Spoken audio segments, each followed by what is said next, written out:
Ça sert à quoi un monteur? Je veux dire, le film il a été écrit, mis en scène, après il suffit d'ordonner les plans, on enlève les prises ratées, on met de la musique, bim bam bim, le film est fini. D'ailleurs, contrairement à un réalisateur, un scénariste ou même un compositeur, je te mets au défi dans les commentaires de mettre le nom d'un monteur ou d'une monteuse qui ait bossé sur un film connu. Et tu peux pas. Pourtant, leur influence sur le résultat final d'un film dépasse tout ce que le grand public peut imaginer. Un exemple concret, cette scène de la série Ruby. Au montage, on voulait que la complicité entre le personnage du commissaire au centre et de Bâton à droite ne soit pas immédiate, contrairement à ce qui avait été écrit et tourné.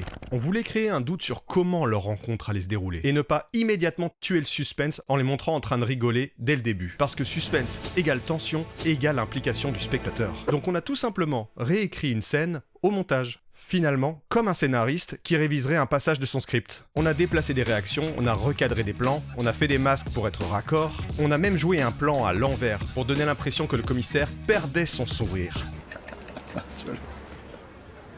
Et avec du temps et de l'attention aux détails, au final, ça a marché. Personne n'y voit que du feu. Ça, c'est un tout petit exemple à mon niveau, qui effleure à peine la complexité et la force du travail inestimable du monteur.